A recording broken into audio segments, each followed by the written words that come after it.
Salut tout le monde.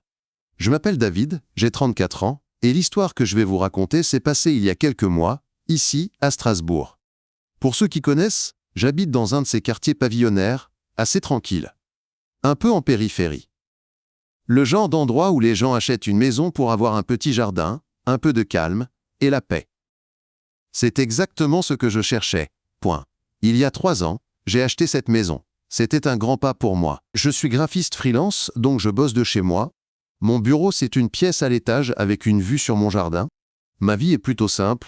Et, honnêtement, ça me va très bien. Je ne suis pas du genre à chercher les problèmes. Mon quotidien, c'est le café le matin, mes projets clients la journée, et de temps en temps, je décompresse en m'occupant du jardin. C'est mon petit sanctuaire. Planter des trucs, tondre la pelouse, ça me vide la tête après des heures devant un écran. C'est physique, c'est concret, et ça me fait du bien. J'ai toujours été quelqu'un de plutôt discret. Je suis poli avec mes voisins, un petit bonjour, par-dessus la haie, un signe de la main quand on se croise en voiture. Mais ça s'arrête là. La plupart des gens ici sont comme ça. On vit les uns à côté des autres, sans se marcher sur les pieds. C'est un équilibre que j'apprécie.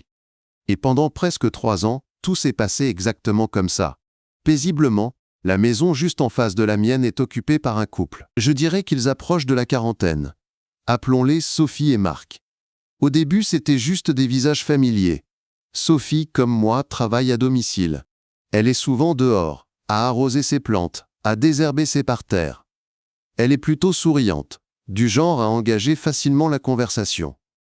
On a souvent échangé quelques banalités. Le temps qu'il fait, la beauté de ses rosiers, ce genre de choses. Des discussions de voisinage, légères et sans conséquences. Enfin, c'est ce que je croyais. Marc, son mari, c'est une autre histoire. Il a un travail de bureau classique, le genre qui te fait partir tôt le matin et rentrer tard le soir, avec le visage crispé par le stress de la journée. Il est beaucoup moins bavard que sa femme.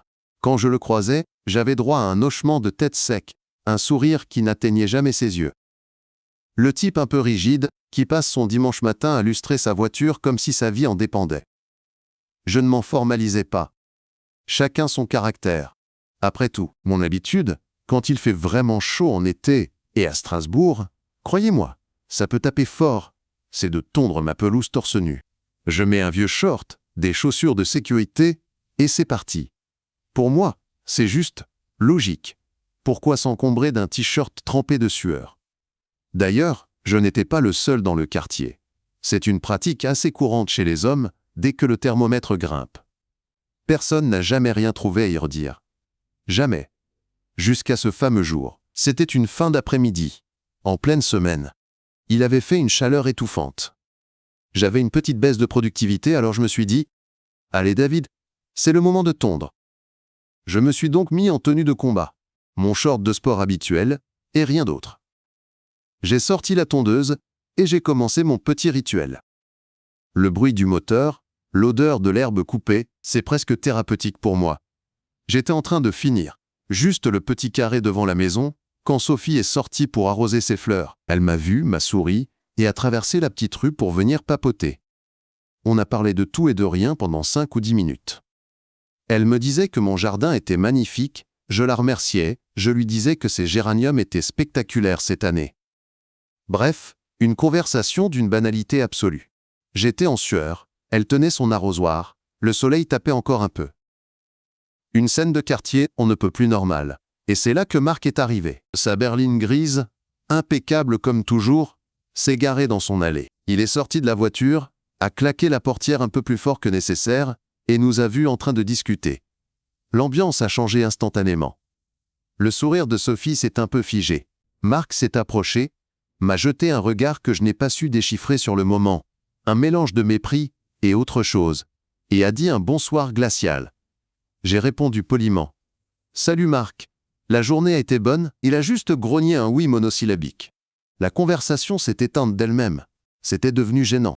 Sophie a balbutié un truc du genre « Bon, eh bien je vais finir mon arrosage ». Je leur ai souhaité une bonne soirée, j'ai rangé ma tondeuse et je suis rentré chez moi. Sur le coup, je me suis juste dit que Marc était vraiment un ours mal léché, probablement fatigué par sa journée. Je n'y ai pas pensé plus que ça. J'ai pris une douche, je me suis préparé à manger, et je me suis installé devant une série pour me détendre. Vers 22 heures, mon téléphone vibre. Une notification de message sur un réseau social. Je regarde. C'est une demande de message d'un certain Marc, nom de famille. J'ai froncé les sourcils. Comment est-ce qu'il avait trouvé mon profil? On n'était même pas amis. On devait être dans un groupe de quartier ou un truc du genre. Je ne vois que ça. La curiosité l'a emporté. J'ai ouvert le message. Et là, j'ai cru que je rêvais. Ce n'était pas un message.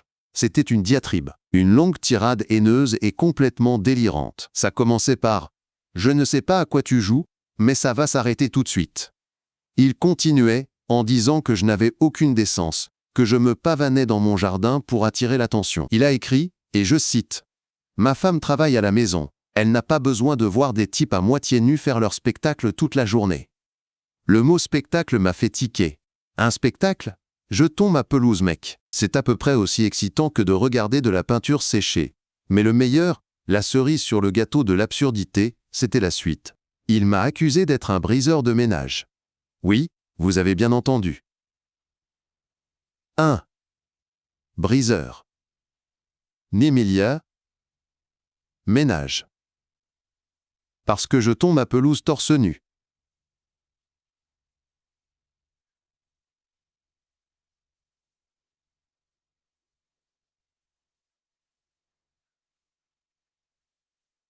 J'ai dû relire la phrase 3 fois. C'était tellement grotesque, tellement disproportionné que j'ai d'abord éclaté de rire. C'était une blague, ce n'était pas possible autrement. Mais non. Le ton était incroyablement sérieux, agressif. Il a terminé son roman en exigeant qu'à l'avenir, je fasse preuve de respect et que je mette un t-shirt pour tondre « ma propre pelouse ». Mon rire s'est transformé en incrédulité, puis en colère froide. La suffisance de ce type, l'audace de venir me dicter comment je devais m'habiller chez moi, dans mon jardin, que j'ai payé avec mon propre argent. Et tout ça basé sur ses propres insécurités pathologiques. Je n'allais certainement pas laisser passer ça. Je n'ai pas pris la peine d'argumenter, ça n'aurait servi à rien. J'ai répondu par une phrase courte, sèche et directe, « Occupe-toi de tes oignons et arrête d'être un petit con insécure ». Juste après, je l'ai bloqué. Fin de la discussion. Je pensais que ça en resterait là. J'avais tort. Le blocage numérique n'empêche pas la guerre froide dans le monde réel. Les jours qui ont suivi ont été étranges. L'ambiance dans la rue n'était plus la même. Le voile de la cordialité de voisinage avait été déchiré. Maintenant, chaque fois que je sortais, je sentais un poids sur moi. Je me sentais observé. Si Sophie était dehors, elle détournait le regard et rentrait précipitamment. Plus de sourires. Plus de « bonjour ». C'était comme si j'étais devenu invisible, ou plutôt, une personne à éviter à tout prix. Marc, lui, ne se cachait pas. Quand nos horaires coïncidaient, que je sortais chercher le courrier au moment où il partait travailler, il me lançait des regards noirs, chargés de mépris. C'était palpable. Cette hostilité silencieuse était presque pire que son message. Elle polluait mon environnement, mon petit havre de paix. Je commençais à me sentir mal à l'aise sur mon propre terrain. Au début, j'ai essayé de l'ignorer, de me dire que c'était son problème, pas le mien. Mais ça me rongeait. Je me repassais la scène en boucle. Le mot « briseur de ménage » résonnait dans ma tête. C'était tellement insultant et tellement ridicule. Ce type était en train de projeter sur moi tous les problèmes de son couple, toute sa jalousie maladive. J'étais devenu le bouc émissaire de ses frustrations. Et pourquoi? Parce que j'ai des abdos visibles et que sa femme m'a dit que mes fleurs étaient jolies? C'était pathétique. La colère a commencé à monter, lentement mais sûrement. Ce n'était plus juste une histoire de t-shirt. C'était une question de principe. C'était une intrusion. Cet homme essayait d'exercer un contrôle sur moi, de m'imposer ses règles dans mon propre espace vital. Et le pire, c'est que ça commençait à marcher. Je me surprenais à hésiter avant de sortir dans mon jardin. Je regardais par la fenêtre pour voir si leur voiture était là. C'était inacceptable. Il était en train de gagner. Il me pourrissait la vie avec sa paranoïa. Le point de bascule est arrivé environ une semaine plus tard. C'était un samedi. Le temps était magnifique. J'étais sur ma terrasse, en train de boire mon café tranquillement. Et là, je le vois. Marc. Il était en train de laver sa voiture. Mais il ne la lavait pas normalement. Il la frottait avec une énergie agressive, furieuse, en me lançant des coups d'œil assassins par-dessus le toit de sa berline. C'était un spectacle presque comique dans sa théâtralité. Chaque coup d'éponge semblait dire « Je te déteste ». Derrière la fenêtre de leur salon, j'ai vu le rideau bouger. Sophie a jeté un œil, puis a disparu. Et là, ça a fait clic dans ma tête. J'ai compris que l'ignorance ne suffirait pas. Ce type n'allait pas lâcher l'affaire. Il allait continuer cette guerre d'usure psychologique jusqu'à ce que j'obéisse ou que je déménage. Il voulait que je me sente coupable. Il voulait que je me plie à sa vision tordue du monde. Assis là, ma tasse de café à la main, j'ai pris une décision. C'en était trop. Fini d'être la victime de son délire. Fini de me sentir mal à l'aise chez moi. La colère s'est transformée en une sorte de détermination froide et amusée. Je me suis dit « Ah, c'est comme ça ? Tu penses que je suis un séducteur qui cherche à te provoquer ? Tu veux un spectacle ? Très bien, tu vas avoir un spectacle. Mais ça ne sera pas celui que tu imagines. » Mon plan n'était pas de chercher la confrontation directe. Pas d'insultes, pas de cris par-dessus la clôture. C'était trop basique, trop prévisible. Non, mon plan était beaucoup plus subtil et beaucoup plus pervers. J'allais utiliser sa propre accusation contre lui. Il était offensé par mon torse ? Parfait. Mais il était surtout offensé par l'idée que je paradais. J'allais donc lui offrir une parade. Une vraie. Une qui allait le rendre absolument fou. L'idée a germé instantanément. J'avais, au fond d'un tiroir, un vieux short de course, un souvenir de l'époque où je m'étais mis au running. Ce n'est pas un short de sport normal. C'est un de ces shorts de compétition, incroyablement court, fendu sur les côtés, et d'une couleur, disons, mémorable. Un jaune fluo qui agresse la rétine. Le genre de vêtement qui crie « Regardez-moi !» C'était parfait. C'était l'arme idéale pour une vengeance mesquine et silencieuse. J'allais lui donner exactement ce qu'il redoutait, mais poussé à un niveau tellement absurde qu'il ne pourrait rien dire. Le plan était prêt. Il ne me restait plus qu'à attendre le moment idéal. Ce moment est arrivé 2 semaines plus tard. La météo annonçait une journée caniculaire, un pic de chaleur pour le week-end. Le samedi après-midi, le soleil était à son zénith. C'était le moment parfait. L'heure où tout le quartier est de sortie, où les barbecues commencent à fumer. Et surtout, l'heure où je savais que Marc serait chez lui. J'ai jeté un œil discret. Sa voiture était là. Les lumières étaient allumées. Parfait. Je suis monté dans ma chambre et j'ai enfilé l'uniforme de ma vengeance. Le fameux short jaune fluo. En me regardant dans le miroir, j'ai eu un moment d'hésitation. J'avais l'air ridicule. Mais ensuite, j'ai pensé au visage de Marc, à son message, à ses regards haineux. Et un sourire s'est dessiné sur mes lèvres. J'ai ressenti une bouffée de joie mauvaise, presque enfantine. J'étais prêt. J'ai pris une profonde inspiration, j'ai attrapé ma tondeuse et je suis sorti dans le jardin. Torse nu, bien évidemment. Le choc du soleil sur ma peau, le short jaune qui semblait presque briller. J'ai délibérément tiré la tondeuse sur la partie la plus visible de ma pelouse, juste en face de leur maison. J'ai tiré sur le lanceur. Le moteur a rugi, annonçant le début des hostilités. Et là, je n'ai pas juste tondu ma pelouse. J'ai joué un rôle. J'ai commencé par une petite série d'étirements théâtraux. Lever les bras bien haut, se pencher pour toucher ses pieds, des mouvements lents, amples. J'ai commencé à tondre en faisant des lignes parfaites, avec une concentration d'artiste. De temps en temps, je m'arrêtais, je mettais les mains sur les hanches, comme pour admirer mon travail, en prenant bien soin de me tourner vers leurs fenêtres. Je passais ma main dans mes cheveux, j'essuyais une goutte de sueur imaginaire sur mon front. C'était un ballet de la provocation. Chaque geste était calculé. Je pouvais sentir le poids de leur regard à travers la fenêtre. C'était comme une pression physique. Je savais qu'ils regardaient. Le rideau a frémi une première fois. Puis, une seconde. Je me suis délibérément attaqué à la petite bande d'herbe qui borde le trottoir, ce qui m'obligeait à leur tourner le dos. Je leur offrais une vue imprenable sur mon short jaune fluo, et tout le reste. Je poussais la tondeuse avec une sorte de grâce exagérée. J'étais le danseur étoile de la tonte de gazon. La réaction ne s'est pas fait attendre. Au bout de 10 minutes de ce manège, leur porte d'entrée s'est ouverte brusquement. C'était Sophie. Elle est sortie, le visage fermé, les épaules tendues.